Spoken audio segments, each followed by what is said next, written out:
ঐতিহাসিক জাতীয় সমাবেশের সম্মানিত সভাপতি জামায়াত ইসলামীর আমির ডাক্তার শফিকুর রহমান, মঞ্চে উপস্থিত অন্যান্য জাতীয় নেতৃবৃন্দ এবং আমার সামনে আগত সারা বাংলাদেশ থেকে জামায়াত ইসলামের নেতা কর্মী ভাই সবাইকে আমার দল গণ অধিকার পরিষদের পক্ষ থেকে সালাম এবং শুভেচ্ছা জানাচ্ছি। আসসালামু আলাইকুম। প্রিয় বন্ধুগণ, আপনাদেরকে একটি কথা স্মরণ করিয়ে দিতে চাই।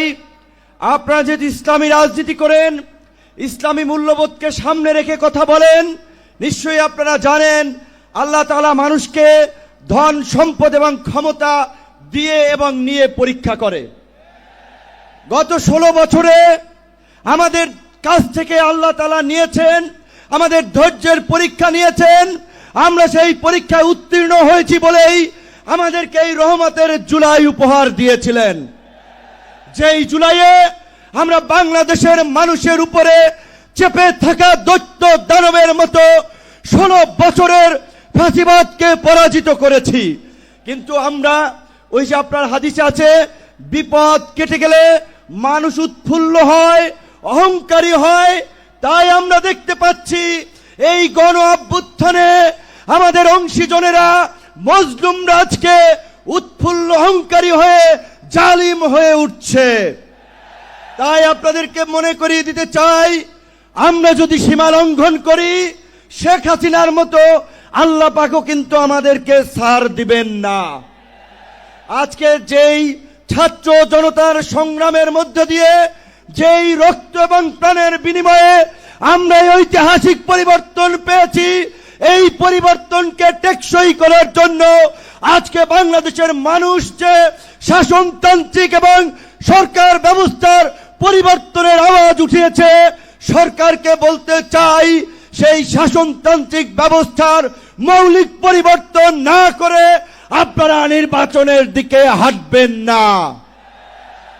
নির্বাচনের আগে সমস্ত রাজনৈতিক দল যেন নির্বিঘ্নে প্রচারণা করতে পারে, নিরপেক্ষ একটি প্রশাসনিক এবং রাষ্ট্র ব্যবস্থা থাকে, সেই লেভেল প্লেইং ফিল্ড নিশ্চিত করতে হবে, যেটা আজকের এই সমাবেশের একটি দাবি। একই সাথে আমরা বলতে চাই, গত এই 11 মাস ধরে স্থানীয় সরকারের কোনো জনপ্রতিনিধি নাই, মানুষের একটা চরম ভোগান্তি। তাই অনতিবিলম্বে স্থানীয় সরকার নির্বাচনের মধ্য দিয়ে জনগণের এই দুর্ভোগ লাঘব করেন। আমার ভাই, আমার সহকর্মী, সহযোদ্ধা বন্ধু জাহিদুল ইসলাম বলেছে, আমিও তার সাথে একাত্মতা পোষণ করে বলতে চাই। অনেকেই আমাকে ইয়ার্কি করে বলে, ভাই ডাকসুর চাবি কি আপনি নিয়ে গেছেন নাকি? ডাকসু তো আর খোলে নাই আপনার পরে। তো আমি বলতে চাই, ডাকসু সহ সকল ছাত্র সংসদ নির্বাচনের মধ্য দিয়ে ছাত্র রাজনীতিতে একটি গুণগত পরিবর্তনের ধারা এই সরকারকে শুরু করতে হবে। একই সাথে আমাদের এই অঙ্গীকারের বিনিময়ে এই পরিবর্তনকে দীর্ঘস্থায়ী করার জন্য, এই জুলাইয়ের সুফল মানুষের কাছে পৌঁছে দেওয়ার জন্য ঐতিহাসিক যে জুলাই ঘোষণাপত্র এবং যে জুলাই সনদ, আমরা আশা করি সরকার সেটি এই জুলাই মাসে বাস্তবায়ন করবে।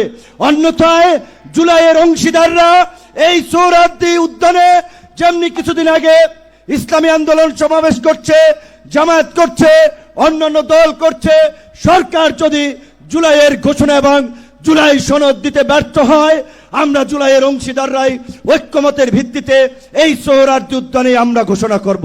ধন্যবাদ।